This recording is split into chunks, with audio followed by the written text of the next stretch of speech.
Amigos, como siempre, un gusto poder saludarlos. Qué bueno que están con nosotros. Hoy estaremos platicando sobre delitos electorales. ¿Qué es un delito electoral? ¿Cuáles son los más importantes? ¿Se castigan, no se castigan? ¿Cómo? Aquí entérese, quédese con nosotros. Bienvenidos.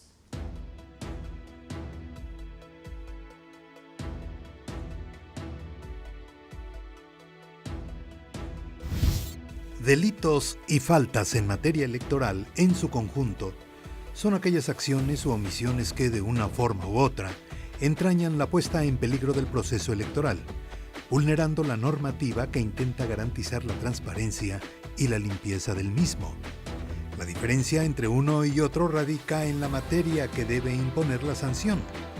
Los delitos son perseguidos por el derecho penal, en tanto que las faltas en materia electoral son, por regla general, resueltas por el derecho administrativo sancionador electoral o, en su caso, por la justicia electoral en sentido estricto a partir del modelo de la nulidad.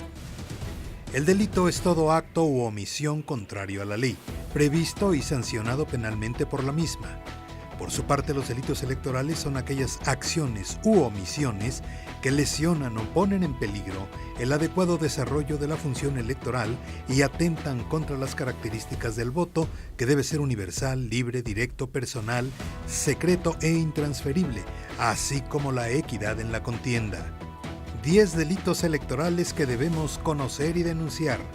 Consiste en un cuaderno de divulgación que tiene la finalidad de señalar los 10 delitos electorales más importantes que puedan ocurrir en su momento en la jornada electoral. Es un trabajo gratuito, disponible de forma física y también digital. Bueno, y le quiero agradecer que esté con nosotros en este espacio al doctor Bernardino Esparza. Él es profesor investigador del INACYPE, del Instituto Nacional de Ciencias Penales. ¿Cómo estás? Bienvenido, muchas gracias por estar aquí. Muchísimas gracias, Lupita, por la invitación. Gracias al Tribunal Electoral, ¿no?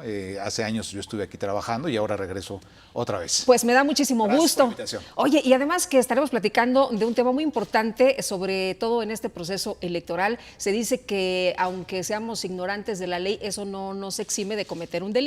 Así es, efectivamente, ¿no? Y para eso están los delitos electorales, una nueva ley electoral que se creó allá en el 2014. Y ahorita vamos a estar platicando precisamente de esas conductas y que es bien importante señalarlo. Sin duda, Tribunal Electoral, Instituto Nacional Electoral son las autoridades electorales, pero también está la Fiscalía Especializada para la Atención de Delitos Electorales y en conjunto con el Instituto Nacional de Ciencias Penales, donde, como bien lo has dicho, trabajo ahí como profesor investigador, hemos creado algunos trabajos justamente en la materia de delitos electorales. ¿Qué es un delito electoral? Porque muchas veces hablamos de los delitos electorales, escuchamos en todos los medios, en todos los espacios, los delitos electorales, tenemos campañas que nos están bombardeando todo el tiempo, pero la verdad es que no sabemos qué es. Sí, fíjate que es una especialización muy clara del derecho penal, en donde por primera vez en el 90, 94, 96 se da ese reconocimiento en el Código Penal en una parte especializada que es de delitos electorales y del registro de ciudadanos. Y ahí es donde, con toda la evolución que hemos tenido de las instituciones, Tribunal Electoral, Instituto Nacional Electoral, pues a la par de crear leyes, la Ley General de Instituciones y Procesos Electorales, o anteriormente lo que era el COFIP, el Código Federal de Instituciones y Procesos Electorales, la misma Ley General del Sistema de Medios de Impugnación en materia electoral, pues aparejadamente se hace una reforma al Código Penal y se empieza a crear unos tipos, unas conductas ya delictivas en materia de delitos electorales. En aquel entonces se hablaba de 176 conductas delictivas, al menos ese es mi análisis, sí. ¿No? Quizás a lo mejor puede haber otras personas, otros especialistas que nos digan, pues no, estás muy mal, Bernardino, pero creo que por ahí andamos en 176 conductas delictivas. Posteriormente a ello, esta parte del delito electoral, pues se tipifica mucho este tipo de conductas, Lupita, déjame decírtelo, cuando están los procesos electorales. En septiembre del año pasado ya iniciamos un proceso electoral. Hoy estamos en este proceso electoral, viene el día de la jornada electoral, no se terminan ahí, digamos, la observación de que cualquier persona en su momento, o inclusive los propios candidatos, o inclusive ministros de culto, puedan ser sancionados si llegan a cometer alguna conducta delictiva que hoy actualmente ya en la ley del 2014 las tipifica. Imagínate nada más, estoy hablando de 176 ahora a 436 conductas, es decir, ha tenido un incremento porque en cada proceso electoral se observan este tipo de conductas y el legislador, ¿qué es lo que ha hecho? Vamos a reformar la ley y creamos esta ley general en materia de delitos electorales en el 2014. Oye, entonces somos muy sofisticados y muy ingeniosos para cometer algún delito. Pues lo que pasa es que en materia penal es distinto, vamos a llamarlo así, a lo que es el derecho electoral, lo que hace aquí el Tribunal Electoral, lo que hace el Instituto Nacional Electoral. En particular, pues tiene que ser exacta la aplicación en materia penal, es decir, no puedes inventarte otro tipo de hechos o de situaciones que te puedan llevar a presumir que hay un delito electoral. Entonces, lo que está legalmente establecido, literalmente, vamos a decirlo así, en la Ley General, en este caso, de delitos electorales, pues debe de ser sancionado de acuerdo a lo que está ahí. Entonces, sí, efectivamente, lo que se ha observado, ¿no?, durante muchos años, durante mucho tiempo, es que las conductas de las personas que han cometido delitos en materia electoral, pues han sido transformadas, se han ido cambiando, ¿no? Y entonces, pues ahora hay otras nuevas conductas que en cada proceso electoral se van presentando. ¿Y qué es lo que dice el legislador? Tenemos que legislar, no podemos dejarlo así, porque tienen que ser sancionadas las personas que cometan este tipo de conductas. Oye, yo me acuerdo que se cometían algunos, por ejemplo, la urna embarazada o el carrusel, el ratón loco, todo este asunto, dar dinero, bueno, que ahorita nos estarás platicando de este tema, y se han eliminado algunos, han surgido otros, pero lo más importante es que hay sanción. Hay sanción, ¿no? O sea, esto dependerá, y no lo hemos visto aún todavía, ¿no? Están las denuncias presentadas, muchas denuncias se han presentado. Acordémonos que en materia penal, pues sigo repitiéndolo, tiene que ser exactamente pues lo que dice la ley para que yo pueda, digamos, sancionarte, en pocas palabras. Esto es en conjunto, es una labor en conjunto entre la Procuraduría, en esta parte especializada de delitos electorales, y propiamente el juez que es penal, que conoce y debe de conocer, sobre todo también en la materia de derecho electoral, porque presentarte una investigación que tenga elementos de delitos electorales, también tienes que conocer lo que son los funcionarios de casilla, en dónde se cometió la conducta, qué es el Instituto Nacional Electoral, qué es una queja administrativa, cómo se presentan esas quejas administrativas, qué es el proceso sancionador, etcétera, etcétera. Es decir, toda esta parte, bagaje del Tribunal Electoral, el Instituto Nacional Electoral, pues el juez también debe de conocerlo para que entonces tenga una visión amplia en un momento determinado y aplique correctamente el criterio que también se sustenta por la ley en materia penal. Oye, ¿cómo le hacemos los ciudadanos, los que no somos especialistas, quienes no sabemos de derecho electoral y que pues necesitamos estar informados? Pues mira, justamente, Lupita, acabamos de hacer nosotros ahí en el Instituto Nacional de Ciencias Penales con la Fiscalía Especializada de Delitos Electorales un cuadernillo, ¿no? Anteriormente te decía que eran 436 conductas en la Ley General que se publicó en el 2014 de delitos electorales, y en unos días antes de estos procesos electorales, este proceso electoral, conjuntamente con el Instituto Nacional de Ciencias Penales, su director, y el fiscal hoy actualmente de la Fiscalía Especializada de Delitos Electorales, pues llegamos a la conclusión y les propusimos que deberíamos de dar a difundir los 10 delitos electorales que muy probablemente podrían ocurrir el día de las casillas, el día que fuera el día de la jornada electoral. Oye, pero ¿cómo le hicieron de 400 y tantos 436, a 10? ¿No? Mira, pues yo les propuse, le hicimos una propuesta y llegamos a 10 delitos nada más, ¿no? En donde considero que, y consideramos, y lo aprobaron así, que muy probablemente se puedan presentar más estas incidencias delictivas durante la jornada electoral, y en estos días también, ya estamos a unos días de que la gente salga a votar, y esto pues obviamente puede ocurrir. Aquí están las 10 conductas que ahorita si quieres. Oye, la idea es prevenir. La idea es prevenir, o sea, no lo cometas. Si acaso te están intimidando, por ejemplo, una de las conductas que hay que te intimidan el día de la jornada electoral. ¿Qué significa intimidar? Por ejemplo, Lupita, que yo llegue y te diga, mira, aquí traigo una pistola, ¿eh? Si tú no votas por tal candidato o tal partido político, tú sabes, y me tienes que mostrar saliendo de la urna que votaste por tal candidato o tal partido político. Eso puede haber un tipo de intimidación. Simplemente con ver la pistola, muy probablemente tú te intimides, no, pues sí, allá afuera me están esperando y yo cruzo por el partido político. Por el que me digan. Por el que me digan, ¿no? Y me traes con pruebas, etcétera. Entonces hay un tipo de intimidación. Eso, pues obviamente tendrás que denunciarlo en dado caso, ¿sí?, que ocurriese. Esperemos que no ocurra. La idea de este trabajo, justamente, los 10 delitos electorales que debemos de conocer y denunciar, es para que los ciudadanos lo vean y vean realmente que le están intimidando, por ejemplo, en este tipo de hecho, y puedan denunciarlo rápidamente, ¿no?, ante la Fiscalía Especializada de Delitos Electorales. ¿Es fácil hacer una denuncia? Sí, fíjate que es fácil, porque aquí en la parte de atrás, inclusive, en este cuadernillo, viene los números de la Fiscalía Especializada un teléfono que las 24 horas, ¿no?, reciben tus denuncias, y entonces ahí el Ministerio Público recibe ese tipo de denuncia e inicia, pues, por supuesto, toda la investigación respecto a ese tipo de denuncia, ¿no? Muy bien, pues vamos a tener que hacer una pausa y vamos a regresar en un momento más. La invitación para que se queden con nosotros. Regresamos rapidísimo. Le quiero recordar que a través de redes sociales, ahí se pueden contactar con nosotros en Twitter, en Facebook y también a nuestros teléfonos. Continuamos.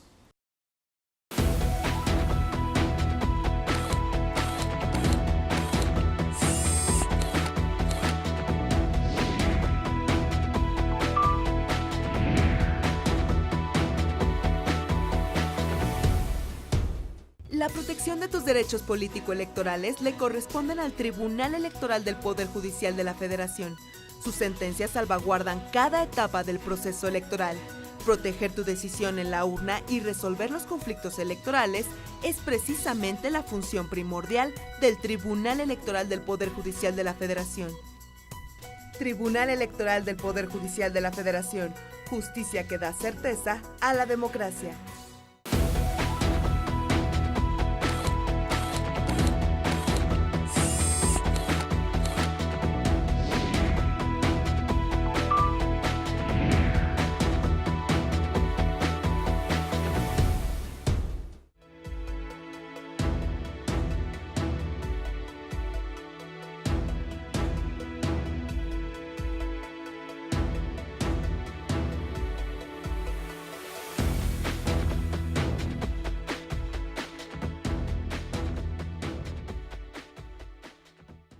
Estamos de regreso. Muchas gracias a ustedes que continúan con nosotros aquí en Justicia Electoral a la Semana, y nos hablabas de este manual que se ha hecho para que la gente pues pueda tener acceso de manera pues muy fácil, muy sencilla, muy didáctica a la información que debemos conocer. 10 delitos electorales que debemos conocer, pero no solo eso, sino también denunciar. Denunciarlos, mira, por ejemplo, aquí tenemos utilizar bienes o servicios públicos en una campaña. Y aquí, por ejemplo, la gente que nos está viendo puede ver que hay una ilustración, una caricatura, como comúnmente le llamamos, sí, y es el ilustrador Sergio Iracheta. Y de este lado está la conducta y está la sanción penal, a la cual la persona que utilice, por ejemplo, el camión donde trabaja, ¿no?, del servicio público, y esté apoyando a un candidato, a algún partido político, en horas inclusive de labor, pues tendrá una sanción, y ese es un delito, es una conducta delictiva. Entonces, la idea es de que el servidor público, en pocas palabras, no lo haga. O sea, no debes de utilizar a veces ni siquiera la computadora donde trabajas, claro, promocionando a favor o en contra de algún candidato de algún partido político o coalición. Lo puedes hacer con cuestiones personales, con tu computadora y en tu casa, y además, vamos a decirlo también, fuera de horas laborables, ¿no? Que eso es bien importante, hay que entenderlo, porque la gente puede decir, entonces no puedo hacer nada. No, sí puedes hacerlo, pero en tu tiempo libre. En tu tiempo libre, y que no estés trabajando. Con recursos propios. Y recursos propios, personales, y esto pues lo podrás hacer.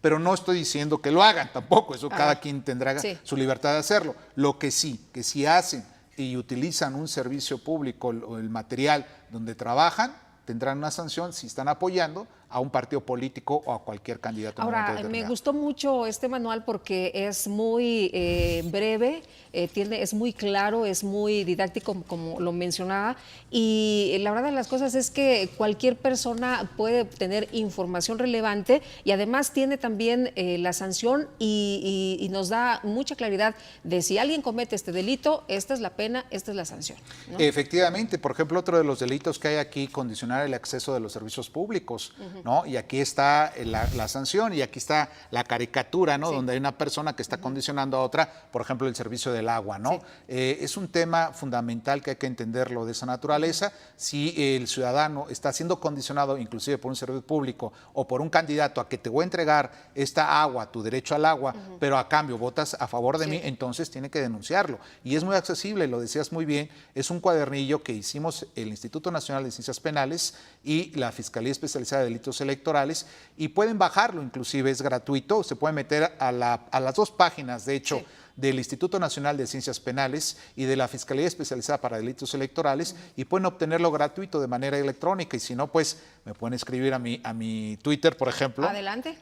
@leypolítica, y yo se los envío, ahí les mando el link, y lo pueden bajar gratuitamente. Oye, por ejemplo, en el caso de condicionar el acceso a servicios públicos y programas sociales, ¿qué pasa con las becas, apoyo a madres solteras, apoyo a los adultos mayores? ¿Ahí qué ocurre? ¿Se puede quitar el programa o te puedo decir, ¿sabes qué? No, no se tiene que quitar, por supuesto, porque es un derecho ya otorgado, en este caso a las personas que tienen este tipo de beneficio, pero además, pues bueno, como hay procesos electorales, hay una jornada electoral, pues tienen que tener me supongo, los servidores públicos que lo entregan, mucho cuidado hacia dónde van, sin hacer ninguna promoción a favor o en contra de un partido político. O sea, te voy a seguir dando el apoyo, hasta donde tengo la entendido, beca, sí. pero tienes que votar por tal. No, ahí sí no, porque entonces ya hay una condición, Lupita, en esa parte, y la persona que está siendo beneficiada de ese programa social puede denunciarlo en su momento determinado, que le están condicionando lo que le estén otorgando en su momento como programa social. Hay personas que tienen miedo de hacer una denuncia. ¿Se puede hacer alguna denuncia anónima? Bueno, hasta donde tengo entendido, sí, en la FEPADE, aquí está.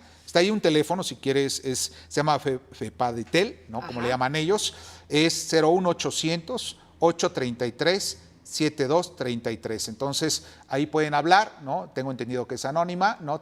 Inclusive recibe el Ministerio Público la información y verá si hay obviamente una conducta delictiva para seguir todo su proceso de investigación. Porque mucha gente dice, oye, pues es mi jefe, me está diciendo qué hago, puedo perder el trabajo, ¿no? Sí, claro, y también aquí hay una de estas, aquí está, mira, comprar o coaccionar el voto a servidores públicos. Y aquí está la sanción y aquí está la caricatura en donde se observa precisamente cómo un señor le está diciendo a una señorita ahí, pues cuidado, vota por tal partido político. Entonces, estás coaccionando de alguna manera o comprando precisamente el voto a favor o en contra de un partido político, e inclusive se habla de la sanción desde 2 años hasta 9 años de sanción. ¿A quién se le sanciona? ¿Se le sanciona al partido político? ¿Se sanciona a una persona? No, a la una persona, a la persona que está, a quien, por ejemplo, dice la ley, a quien comete esta conducta, será sancionado. Si yo soy tu jefe y te estoy obligando a que votes por un partido político, una coalición, o que no votes y que vayas en contra, entonces la sanción sería para mí, porque soy tu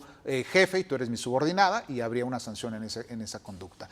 Tu denuncia tiene que proceder en ese sentido. Oye, en el caso de la intimidación, ya nos dabas un ejemplo, ¿no? Una persona con pistola pues, que te dice, vota por tal partido, claro que sí, votas por quien sea, ¿no? Sí, claro. Y aquí está, es el número 4, ¿no? Inclusive por ahí creo que el caricaturista me quiso simbolizar un poco, ¿no? Con la caricatura. Pero bueno, finalmente está la persona ahí, una persona un poco grotesca, vamos a llamarle de esta manera, ¿no? Y está una señorita también ahí y le está intimidando, está diciendo, así le está diciendo casi vota por este, esa intimidación. Y había comentado de la pistola, por ejemplo, las amenazas, la extorsión en un momento determinado. Si la persona se siente sometida bajo este tipo de conductas, pues indiscutiblemente está siendo intimidada y podrá ser denunciada a las personas que lo están intimidando en ese sentido. Otro asunto que a veces no queda claro, rebase de los montos legales de campaña. Sí. Fíjate que este es un tema muy interesante porque hay topes de gastos de campaña, como bien lo sabemos, pero aquí sobre todo también cuando proceden recursos de manera ilícita, ¿sí? Y puede ser de dos características. Vamos a llamarle así lavado de dinero y el otro que provenga o venga del crimen organizado. Entonces son recursos de procedencia ilícita y tienen también su sanción. Por ejemplo, en este caso, hasta 15 años, ¿no? Puede ser sancionada a la persona que se le compruebe que ha otorgado un financiamiento, vamos a llamarle así, ilegal al candidato a los partidos políticos, por ejemplo. Oye, otro de los que ponen aquí en este decálogo. Sí, es un decálogo, bien lo has dicho. Incumplir obligaciones de rendición de cuentas. Sí, también, esta es otra de las características, tiene una prisión de 2 a 6 años, ¿no? Se supone que tienes que rendir las cuentas, ¿no? Cuando tú gastas como candidato, como partido político. No te puedes hacer pato. No te puedes hacer pato, tú tienes que entregar esa información y si no la rindes, puede haber una denuncia. Sí. ¿Para quién? Lo comentaba, una multa, puede haber multa y puede haber prisión de 2 a 6 años, ¿no? Inclusive puede ser al candidato, puede ser al partido político sobre todo o a la coalición. Y hablando sobre todo también no hay que perder de vista que hoy actualmente tenemos candidatos independientes, no están en una estructura partidista. Entonces, el candidato independiente tendrá su sanción respectiva en ese sentido. Oye, hay uno que nos interesa mucho también, todos nos interesan, pero a los medios de comunicación, esto de las encuestas fuera de los tiempos autorizados. Sí, acuérdense que el 27 de este mes se termina el proceso electoral y viene una temporada de veda. Estamos hablando 28, 29 y 30 hasta antes del 1 de julio. Si cualquiera de los comunicadores, cualquiera emite una encuesta de opinión inclusive y habla de una preferencia electoral a favor de otro, pues puede tener un tipo de sanción de 3 años y hasta 3 años de privación de la libertad en este caso y 10 multa también, ¿no? Habría que ver qué multa se les puede poner en ese sentido. ¿Puedo replicar una encuesta en redes sociales? Es otro tema. Fíjate que yo, en mi punto de vista personal, tengo mis dudas, porque hasta donde las redes sociales, tengo entendido, no están reguladas, ¿no? Y parte de que esto, pues tú lo estás haciendo en tu cuenta personal y muy probablemente, y que quede claro, no es ningún consejo para nadie, simplemente es una suposición. Si pusieses en tu Twitter a título personal toda la información que yo aquí digo, pues ya será otra cuestión. Lo malo es que eres una persona pública. Y ahí es pero cualquier persona. Cualquier persona podría en su momento hacerlo, quizás que no fuese tan pública como tú, por ejemplo, en este caso. Digo, es que son digamos, líderes de opinión en un momento determinado que pueden tener una tendencia o una influencia a favor o en contra en esta época de veda electoral. ¿Podría haber una sanción? No lo sé, habría que ver los hechos y habría que ver las condicionantes. Pero mejor no. Lo mejor para mí es que se aguanten, son 3 días nada más. 3 días. Y después ya pueden decir lo que quieran. 3 días de abstinencia. De abstinencia y de reflexión, sí, efectivamente, Lupita, así es. Oye, el voto, siendo ministro de culto. Esto es bien importante, ¿no? Sí, porque luego los ministros de culto están muy bien, tienen sus ideas y las respetamos todo el mundo, por supuesto, pero en las homilías, en el momento que están ofreciendo un culto, una misa, pueden dar algún tipo de... Vota por X. Vota por tal partido político, no votes por tal, ya saben ustedes qué es malo, qué es bueno, etcétera. Y los fieles, pues siguiendo al ministro de culto, pues podrán ser guía, ¿no? inducidos, justamente su guía, podrán ser inducidos en ese sentido y pueden llegar los ministros de culto a cometer alguna sanción. No hay privación de la libertad para los ministros de culto, sino simplemente son multas en ese sentido. Me mandaron una información de un artículo que escribe un sacerdote para votar y dice que pues el Evangelio habla de que hay que acudir y que hay que hacer estas cosas. Yo no sé si lo diga el Evangelio o no, pero el asunto es que no dice por quién ¿Por qué partido no? Simplemente no sé, digo, a lo mejor no la conozco, por ahí más o menos también me enteré de esa información.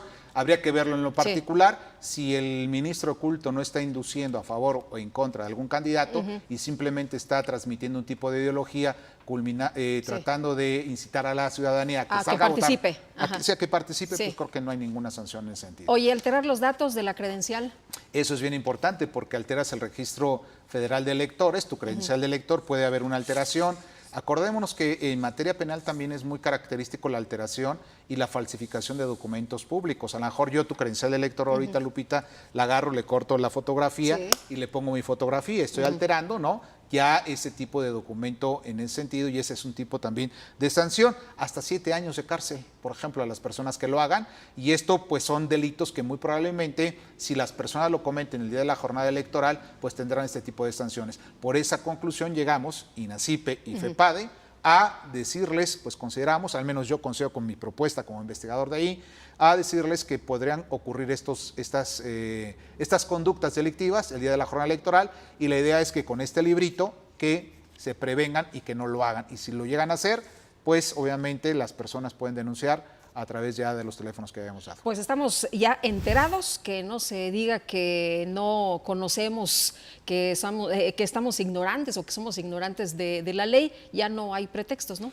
No hay pretextos y créanme que este trabajo ha tenido muy buena aceptación por todos, ¿no? Es muy práctico y no solamente para las personas adultas, ¿no? Que van a votar en esas elecciones. ¿Por qué me ves? No, digo, nosotros adultos, Lupita. No, te lo digo porque pues el ciudadano de 18 años ya puede votar. El problema es para todos, ¿no? La verdad es que y sirve concientizar a los niños jóvenes también, que vean la caricatura, que se asomen, y esto pues a través con los padres les Oye, pueden dar una muy buena independientemente si eres educación un ciudadano común y corriente o si eres periodista o si eres a lo mejor funcionario público, en fin, es de mucha utilidad, ¿no? Es de mucha utilidad, lo pueden traer. De hecho, quisiera yo decirte algo, que todos los funcionarios de casilla que van a estar en esta próxima jornada electoral deberían de tenerlo allí al lado de su listado nominal, para ver si cualquier situación se pueda presentar y que lo tengan ahí distribuido al menos todos los funcionarios, presidentes de casilla estoy hablando, Bernardino, secretarios y todo. Ha sido un gusto poder platicar contigo, muchísimas gracias, se nos acaba el tiempo. Se nos va el tiempo, Lupita. Ni Gracias, modo, pero contigo gracias. rapidísimo además. Rapidísimo, Muchas gracias. Gracias por la invitación. Y muchas gracias también a usted por habernos acompañado aquí en Justicia Electoral a la semana, que la pasen todos muy bien y nos vemos la próxima. Los dejo con este resumen de lo más importante.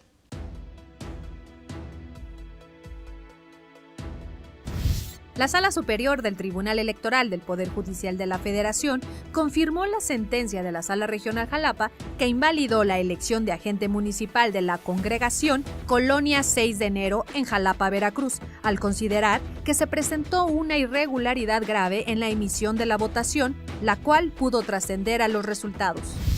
El Pleno de la Sala Superior ordenó al Partido del Trabajo cumplir con la paridad en el registro de candidaturas a diputaciones en Nuevo León. Las y los magistrados consideraron que el mandato constitucional de paridad obliga a todos los partidos políticos con independencia de la forma en que decidan participar, es decir, en lo individual o como parte de una asociación electoral.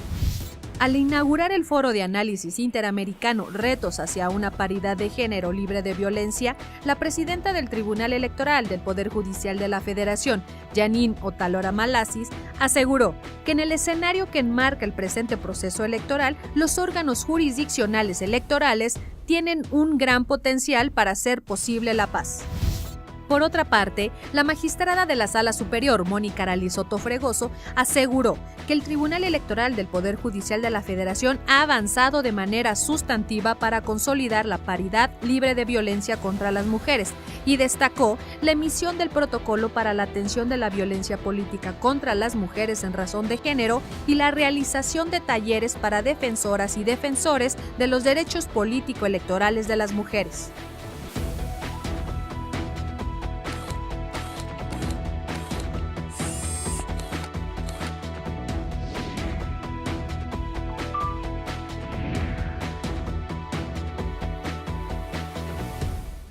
La Sala Superior del Tribunal Electoral del Poder Judicial de la Federación sesiona públicamente a la luz de los principios de máxima publicidad y transparencia para garantizar certeza y legalidad en los procesos electorales. Acompáñenos cada semana en directo desde el Pleno de la Sala Superior para conocer las resoluciones de las y los magistrados del máximo órgano de justicia electoral en nuestro país. Sesión pública de resolución de la Sala Superior del Tribunal Electoral.